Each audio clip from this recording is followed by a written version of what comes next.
అన్న సాయి చంద్ అన్న అకాల మరణం తర్వాత గడిచిన ఏడాది తర్వాత ఈ వర్ధంతి కార్యక్రమానికి చేసిన మీరు అన్న లేని లోటు ఎలా అనిపిస్తుంది? తెలంగాణలో ఆయన ఎఫెక్ట్ ఎలా ఉంది? సాయి చంద్ అన్న లేని లోటు చాలా కనిపించింది తెలంగాణ మొన్న జరిగినటువంటి ఎన్నికలలో. ఎందుకంటే ఒకటే రోజు 4 సభలుంటే ఫస్ట్ దానికి లాస్ట్ దానికి వెళ్ళేది నేను, కానీ మిగతా 2 సభలు కొంత చాలా ఇబ్బందికరంగా ఉండేది. నేనున్నటువంటి సభలో కూడా సాయి చంద్ అన్న ఉంటే బాగుండేది, తను వాడిన తర్వాత 1, 2 పాడితే ఇట్లా అనేక సందర్భాలలో అనిపించింది. ఏది ఏమైనా ప్రస్తుత పరిస్థితులలో ఈరోజు కాంగ్రెస్ ప్రభుత్వం చేస్తున్నటువంటి, ముఖ్యంగా ఆయన పుట్టినటువంటి పాలమూరులో ఇప్పటికే 2-3 వరుస హత్యలు జరిగినాయి. ఇట్లాంటి వరుస హత్యలు జరుగుతున్న సందర్భంలో ఎన్ని రోజులు ప్రశ్నించాలి, పాటను బందీ చేసింది కేసీఆర్ అని మొత్తుకున్నటువంటి అనేక మంది ఉద్యమకారులు కావచ్చు, ప్రజా కళాకారులు కావచ్చు, ఈరోజు ఇప్పటికే 2-3 హత్యలు జరిగినాయి. ఇప్పటికే రైతు బంధు కావచ్చు, ఇట్లా అనేకం కావచ్చు, ఇట్లా ఆగిపోతుంటే ఏ ఒక్కరు స్పందించట్లేదు. కానీ అదే సాయి చందన కనుక ఉండుంటే మాలాంటి వాళ్ళందరినీ తోడు పెట్టుకొని ఈరోజు ఖచ్చితంగా ఇప్పుడున్నటువంటి ప్రభుత్వం మీద తన మాటతోటి, తన పాటతోటి, తన ఆటతోటి 100% ఎక్కువ పెట్టేవాడు. కాబట్టి సాయి చందన లేని లోటు ఎవరూ పూడ్చలేనిది. ఒకవైపు సాయి చందన మరణం తర్వాత 15-20 రోజుల తర్వాత వెంటనే గద్దరన్న కూడా చనిపోయాడు. ఒకవైపు గద్దరన్న, ఒకవైపు సాయి చందన్న, వీళ్ళిద్దరూ ఈ తెలంగాణ సమాజానికి, ఈ తెలంగాణ నేలకు వారు ఇచ్చినటువంటి స్ఫూర్తి కావచ్చు, అటు తెలంగాణ ఉద్యమంలో కావచ్చు, తెలంగాణ వచ్చిన తర్వాత కేసీఆర్ గారు ప్రవేశపెట్టినటువంటి అనేక సంక్షేమ పథకాలని తన పాటతోటి, తన మాటతోటి ప్రజలలోకి తీసుకెళ్లిన సందర్భం ఎవరము మరవలేనిది. తను ఉన్నటువంటి పరిస్థితి చాలా అట్టడుగు స్థాయి నుండి, చాలా వెనకబడినటువంటి ప్రాంతం నుంచి, వెనకబడినటువంటి కులం నుంచి వచ్చినటువంటి సాయి చంద్ అన్న ఈరోజు మహోన్నత శిఖరంగా, అంటే ఒక గాయకుడు అనేవాడు ఏ విధంగా ఈ సమాజంలో ముందుకెళ్ళాలి, ఒక గాయకుడు అనేవాడు సింగరు, లీడర్గా కావచ్చని తను ఎదిగి చూయించిండు సాయి చంద్ అన్న. కాబట్టి తన స్ఫూర్తితోటి అనేక మంది తమ్ముళ్ళు, రాజు లాంటి వాళ్ళు, బాబు లాంటి వాళ్ళు, శ్రీను లాంటి మేమందరము మళ్ళొక్కసారి ఈ తెలంగాణ సమాజంలో జరుగుతున్నటువంటి అనేక అన్యాయాలను తన స్ఫూర్తితోటి కళ్ళకు కట్టినట్టు ఈ సమాజం ముందు ఉంచాలని మేమందరం ముందుకెళ్తున్నాం. సాయి చంద్ అన్న తన ఇష్టంగా పాడిన పాట రాతి బొమ్మల్లో కొలువైన శివుడా అనే పాటని ఆయన తర్వాత అంత మంచిగా పాడి వినిపించే వ్యక్తి, ఏకైక వ్యక్తి అంటే సందీప్ అని చెప్పుకోవడం ఎంతవరకు సమంజసం? మీరు ఆ విషయంలో ఏమని మాట్లాడతారు? నేను పాడిన అంటే తను ముందు పాడిన తర్వాతనే తను ఏ విధంగా పాడుతున్నాడో చూసి, ఎందుకంటే ఒక రోజుకు తెలంగాణ ఉద్యమం జరుగుతున్నప్పుడు కొన్ని 100 కిలోమీటర్లు ప్రయాణం చేసేది. అన్ని దిక్కులలోకి సాయి చందన్ అటెండ్ కాలేని పరిస్థితులలో అవకాశం ఉన్న కాడికి నేను వెళ్ళేది, అవకాశం ఉన్న దగ్గర తను వెళ్ళేది. కాబట్టి ఏది ఏమైనా తన స్ఫూర్తితోటి, ముఖ్యంగా నేను స్కూల్ చదువుతున్న టైంలో తన అరుణోదయలో ఉండి అనేక మంది నక్సలైట్ అమరవీరుల మీద వందలాది పాటలు పాడిండు. ఆ పాటలు క్యాసెట్లలో వింటూ మేమందరం ఇక్కడ ముందుకు వచ్చినటువంటి వాళ్ళము. ఒకటే రోజుకు, 2 రోజులకు, 3 రోజులకు పాటలు నేర్చుకొని ఇమ్మీడియట్గా వేదికలు ఎక్కిన వాళ్ళం కాదు. మొదటి నుంచి కూడా దళిత భోజన నేపథ్యము, మొదటి నుంచి కూడా నక్సలైట్ ఎర్రజెండా భావజాలం నుంచి వచ్చినటువంటి వాళ్ళం. కాబట్టి తను అనేక పాటలు, నాన్న పాట కావచ్చు, ఎంత ఉన్నతమైనదిరా తాటి చెట్టు, స్వేచ్ఛా స్వాతంత్రంపై తెలంగాణకు సంబంధించినటువంటి రజాకార్ సినిమాలో వాస్తవానికి బీజేపీ వాళ్ళు కాబట్టి తను వాడినటువంటి పాట పెట్టలేదు అనిపించింది నాకు. ఎందుకంటే ఆ సినిమా మొత్తంలో స్వేచ్ఛా స్వాతంత్రంపై ఒక పాట పాడింది సాయి చంద్ అన్న. ఆ పాట ఏదైతే ఉన్నదో యాజ్ ఇట్ ఈజ్ ఆ పాట సినిమా స్టోరీ తీసుకునే రజాకార్ సినిమా చేశారు. కాబట్టి అట్లా అనేక పాటల్ని ఈ సమాజానికి అందించింది సాయి చంద్ అన్న. కాబట్టి మరొకసారి సాయి చంద్ అన్నకు ఈ వేదిక నుండి ఎక్కడ ఉన్న తన ఆత్మకు శాంతి చేకూరాలి, ముఖ్యంగా వాళ్ళ కుటుంబ సభ్యులకు, ముఖ్యంగా రజనమ్మకు మేమందరము అండగా ఉండి తను ఏ ఆశయ సాధన కోసమైతే చివరి నిమిషంలో అడుగు పెట్టాలని కలలు కనడం, ఖచ్చితంగా బీఆర్ఎస్ పార్టీని కళాకారులకు పెద్దపీట వేస్తుందనడానికి బెస్ట్ ఎగ్జాంపుల్ ఒక రసమై బాలకృష్ణ ఎమ్మెల్యే చేసింది.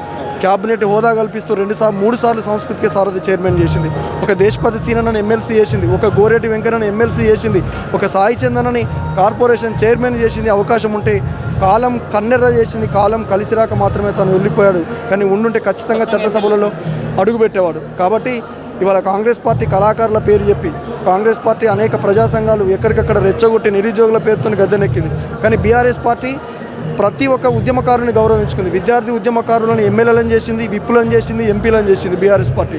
కళాకారులను ఎమ్మెల్సీలను చేసింది, ఎమ్మెల్యేలను చేసింది, చట్టసభలలోకి పంపింది. కానీ ఈరోజు కాంగ్రెస్ పార్టీ ఏ ఒక్కరిని కూడా అట్లా పంపలేదు, పంపే ఆస్కారం కూడా లేదు. ఎందుకంటే వాళ్ళకంతా బేస్డ్ పాలిటిక్స్తో వెళ్ళిపోతారు. ఇది ఉద్యమ పార్టీ. కాబట్టి కళాకారులు ఎక్కడ ఉన్న బీఆర్ఎస్ పార్టీకి ఖచ్చితంగా అండగా ఉండి మళ్ళొకసారి సాయి చంద్ అన్న స్ఫూర్తితోటి ఈ ప్రభుత్వం చేస్తున్నటువంటి అనేక అక్రమాల మీద, అనేక రైతు వ్యతిరేక విధానాల మీద మేమందరం ఆయన స్ఫూర్తితోటి పాటలు పాడి మళ్ళొకసారి కేసీఆర్ గారి చివరి నిమిషం వరకు కూడా తను గులాబీ జెండా పట్టిండు. ఆ జెండా ఆశయ సాధన కోసం మళ్ళొకసారి మేమంతా గులాబీ సైనికులుగా తన ఆశయ సాధన కోసం మేమంతా కేసీఆర్ గారి బాటలో నడుస్తాం. బీఆర్ఎస్ పార్టీకి పాటల బండిగా పాటల రణసారథిగా నడిచిన సాయి చంద్ గారు ఆయన మరణం తర్వాత ఆ బాధ్యతలు ఒక 90% మీరే ఫీల్ చేస్తున్నట్టుగా ప్రజల్లో నుంచి వస్తున్న మాటలు, దాన్ని మీరు ఎలా ఉద్దేశించి మాట్లాడారు? అంటే ఆయన లేనటువంటి లోటుని ఇంతకుముందు కూడా చెప్పిన, తనంతలో చేయలేకపోయినా ఎంతో కొంత చేయాలి. ఈ పార్టీకి కళాకారుల్ని కంటికి రెప్పలా చూసుకునేటువంటి పార్టీ బీఆర్ఎస్ పార్టీ. కాబట్టి ఇట్లాంటి పార్టీకి ఖచ్చితంగా అండగా నిలవాలనే ఉద్దేశంతో నాకున్నటువంటి సాంస్కృతిక సారథి ఉద్యోగానికి రాజీనామా చేసి నేను ఈరోజు మళ్ళొకసారి బీఆర్ఎస్ పార్టీలో కొనసాగుతున్నాను. ఓకే అన్న, ఇంకో విషయం, సాయి చంద్ అన్న పాడిన రాతిబొమ్మల్లో కొలువైన శివుడ పాటని మా కోసం ఒక పల్లవి చరణం పాడి వినిపించగలనుకో. అది డిస్టర్బెన్స్ వస్తుంది. వస్తుంది. రాతి బొమ్మల్లో నా కొలువైన శివుడా, రక్తబంధము విలువ నీకు తెలియదురా, నుదిటి రాతలు రాసేవో బ్రహ్మదేవా, తల్లి మనసేమిటో నీవు ఎరుగవురా, తెలిసుంట చెట్టంత సాయన్నను తిరిగి తెచ్చేయగలవా నీ మైమలు, రాతి బొమ్మల్లో నా కొలువైన శివుడా, రక్తబంధము విలువ నీకు తెలియదురా. మొన్న ఎలక్షన్లో ధీటుగా గట్టిగా సమాధానం చెప్పుతూ పాటలు పాడుతూ ఇప్పుడున్న గవర్నమెంట్ని ప్రశ్నిస్తూ కొన్ని మీరు పాడిన పాటలు ఉన్నాయి. ఇప్పుడు ఆ రాజ్యం మీ మీద ఎలాంటి వేటైనా వేయగలదనే నా అపోహలు ఉన్నాయా?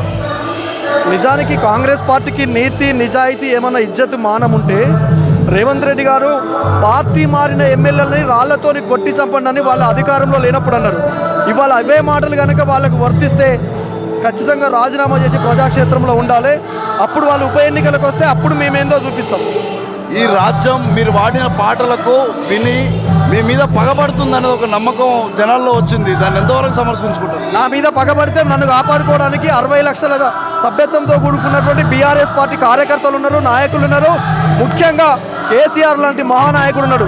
వాళ్ళు పెద్దగా ఏం చేయలేరు. ఈ ప్రభుత్వానికి పాట ద్వారా మీరు ఎలా ప్రశ్నిస్తారు? వద్దురా నాయన ఈ కాంగ్రెసు పాలన, వద్దురా నాయన, వద్దురా నాయన ఈ నయవంచన పాలన, వద్దురా నాయన, అమలు కాని హామీలతో వారు గ్యారంటీలతో అధికారం చేతబట్టి అరిగోసలు పెడుతుండ్రు, వద్దురా నాయన ఈ కాంగ్రెసు పాలన, వద్దురా నాయన. అరెరరె రైతు బంధు లేనే లేదు, దళిత బంధు రానే లేదు, పింఛను పెంచింది లేదు, ఆశపడితే గోసమాయే, కోరి చేసుకున్న మగడు ఎగిరెగిరి తన్నినట్లు అడగబోతే లల్లి పెట్టి దాడులకు దిగుతుండ్రు, వద్దురా నాయన ఈ కాంగ్రెసు పాలన, వద్దురా నాయన. ఈ విధంగా మధ్యలో సందీప్ గారు బీఆర్ఎస్ పార్టీ తోటి ఎంతవరకు జర్నీ చేయగలరు? చివరి వరకు ఉంటా. నేను వాళ్ళ లెక్క వీళ్ళ లెక్క ప్యాకేజీలు తీసుకొని పార్టీలు మారే ప్రసక్తి కాదు. మొదటి నుంచి బీఆర్ఎస్ పార్టీ కడవ కప్పుకున్న వాళ్ళము. మొదటి నుంచి కేసీఆర్ గారు ఉద్యోగం ఇస్తే 8 సంవత్సరాలు ఆ ఉద్యోగానికి కట్టుబడి సారథిలో పనిచేసిన వాడిని. మళ్ళీ ఇప్పుడు ఎక్కడి నుంచి ఎలాంటి అవకాశాలు వచ్చినా మళ్ళొక్కసారి గులాబీ జెండా ఈ తెలంగాణ రాష్ట్రానికి శ్రీరామ రక్ష కాబట్టి ఆ జెండా ఎగిరేంత వరకు ఖచ్చితంగా కేసీఆర్ గారితో గులాబీ జెండాతోనే ఉంటాము. పార్టీలు మారే ప్రసక్తి అంతకన్నా లేదు. ఏం లేకపోతే ఇంట్లో కూర్చుంటాం కానీ జెండాలు మార్చాం, మాకు ప్యాకేజీలు. థ్యాంక్ యూ అన్న. Thank you.